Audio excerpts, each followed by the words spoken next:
I've read 7 books this month. Some of them were great, others not that much. So let's talk about it.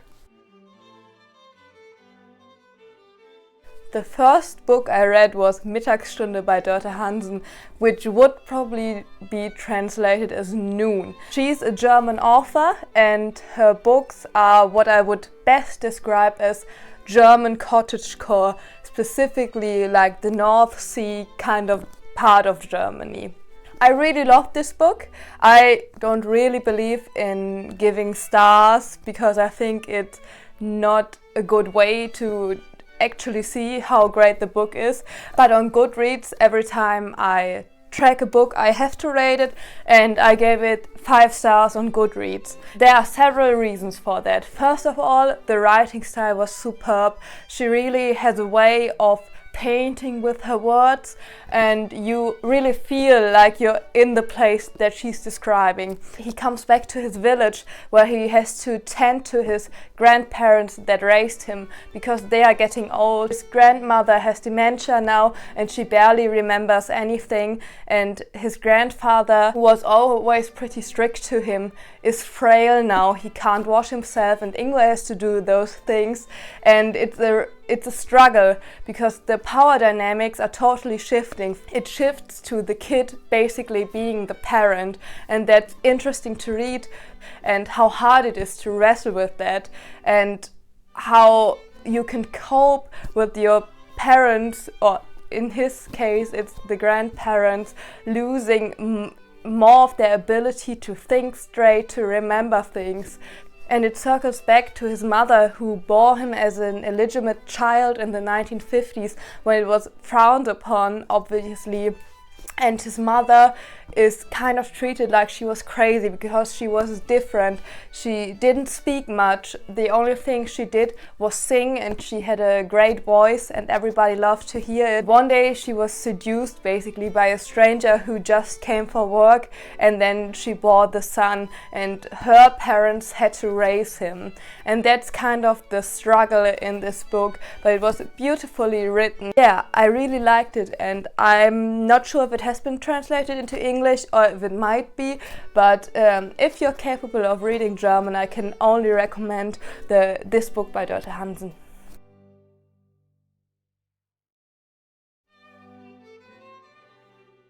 The second book I read this month was another great one.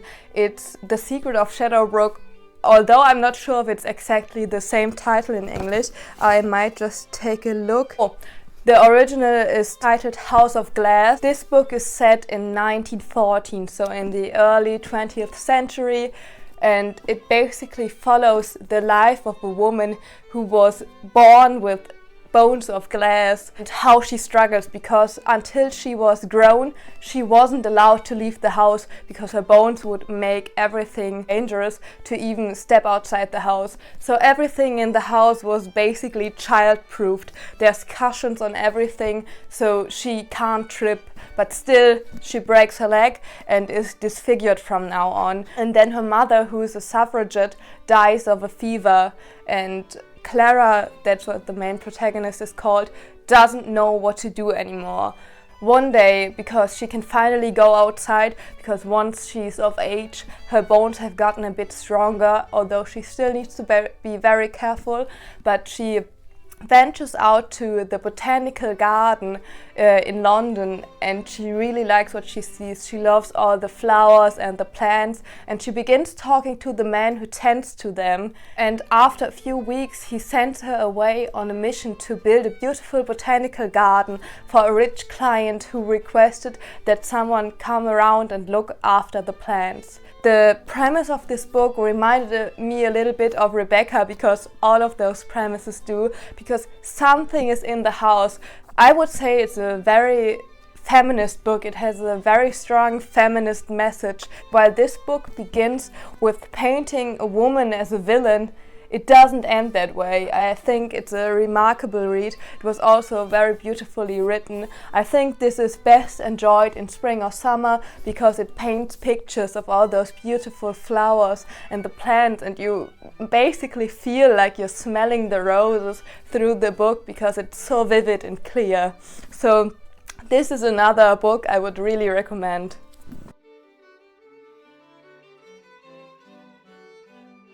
The third book I read this month is kind of an odd one. I think you can see it on the cover because it's a Biden and Obama murder mystery. It's called Hope Never Dies, and I thought I read it in English, but I didn't. It's in German. And I don't know. I wasn't the biggest fan of this book, but I was never gonna be, because I'm not really a fan of having real living people in murder mysteries. I know it's a big trend right now, and I've also read one where the Queen is investigating murders, but it always feels a little bit like propaganda, especially in that Queen case. As for the plot, it was kind of forgettable, I have to say. I remember that it was about an Amtrak driver, so the American trains, who was murdered, and then basically those two investigate everything. But in the end, I really wasn't that impressed with the way it all turned out. It might have been that I'm way too used to Agatha Christie style plots where everything is very convoluted, and this was pretty straightforward. I think about 2/3 of the way in, I was pretty sure of who the bad guy was going to be, who the murderer was, and I was right about it. If you look for something that's written in a funny way and you don't mind having real people as the investigators, this might be something for you, because it was very funny. But one thing I'll have to say is that, once again, it was kind of a manly book. I don't know how to best describe it, but basically the talk was always of like fast cars and sports, and I'm not into fast cars, I'm not that into sports, so it really didn't grip me that tightly. But I think if you're into all of those things, hey, you might have a book that you want to pick up. Next up are the 4 books, or should I say 3.5, that I read for my readathon last week. And first of them is She Who Became the Sun. I now had a little bit time to dwell on this book, but my assessment hasn't changed at all. It's a very good book. It's a great fantasy story. It's about the first empress of the Ming Dynasty. She assumes the fate of her dead brother, who was promised greatness while she was promised nothing. She thinks she has to pretend to be him to be able to have his fate, but later on she realizes that being a woman gives her advantages. It's not trying to hold her back, it's what's helping her move forward. And there are same-sex relationships in this book, which is always great to read more diversity. I was overall very glad with this book, and I'm looking forward to reading the next one.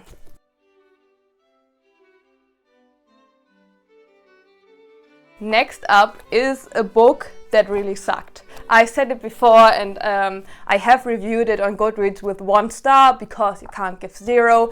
And I have since learned that Knut Hamsun, the author of this book, basically split his life into 2 parts. There's one part where he was a communist and one part where he was a Nazi. And basically his books are sorted into those 2 categories.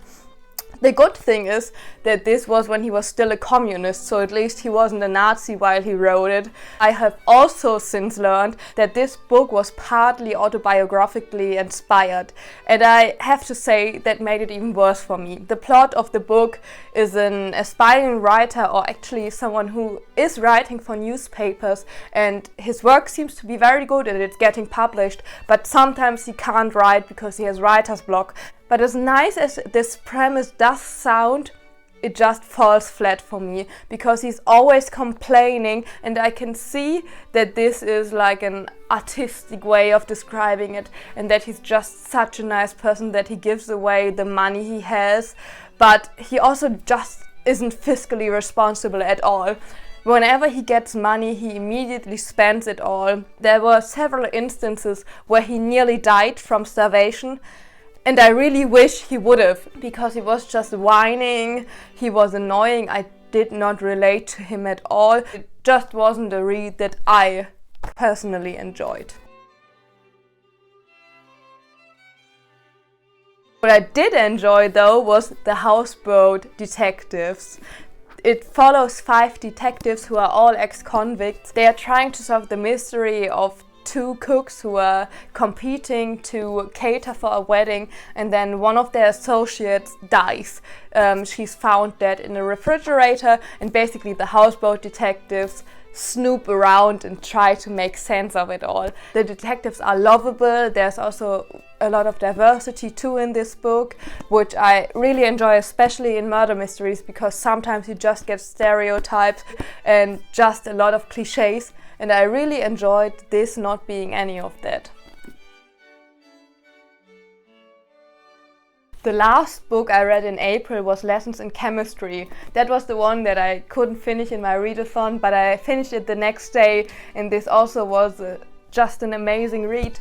It was very quick to get through because there are many paragraph breaks in there, and that's always really great. I don't know, I just love when a book is fast to read. To me, that actually matters more than having only a few pages, because if those few pages, I'm looking at this one, take long to get through, it kind of kills the joy a little bit for me, because I feel like I'm not progressing. It's always great to see someone win against the patriarchy, which is what happens in Lessons in Chemistry. It follows Elizabeth Sott, who's a scientist, but her male colleagues make her life hard. Obviously they do. This is set in the 1960s. She falls in love with one of the colleagues that doesn't treat her shitty, of course. He's a great man, but he's also a very famous scientist, and when he wants to marry her, she declines because she doesn't want to be only known as his wife, and she's scared that everything she does will only be attributed to him, which happens frequently even today. But because they don't marry, when he finally dies, he's left with a child. But seeing that Elizabeth Sott is a great mother and she prepares great meals for her child every day that are very nutritious, based obviously on her being a scientist and knowing everything about what goes into food. Anyway, the father of Amanda is a TV producer, and he's immediately overwhelmed by Todd's beauty, and he offers her a cooking show. He just wants a quirky, beautiful woman jumping around on screen, preparing cocktails in skin-tight dresses. But Elizabeth won't do that. She's treating it as something serious, and she's teaching the women who watch it everything about chemistry. And this show empowers women so much, and she's getting a lot of flack for it, but the women love it because obviously they like being taught stuff, and they are not stupid, they understand it, and it fuels their own ambitions and makes them feel that what they are doing is a job and that they are capable of much more. And while reading this, it's also very empowering because the scientific terms are also in here, and I think it's great that this book evokes the same feeling that this fictional TV show would have also evoked. I think that's a really great concept, and overall it was a very humorous book. It was quite funny, and if this sounded good to you, pick it up and read it. And I really can't believe that out of those 7 books, I rated 1, 2, 3, 4 of them as 5-star reads, and that actually rarely happens. So I'm really glad with the books I read this month, and I'm very interested to see what next month has in store for me.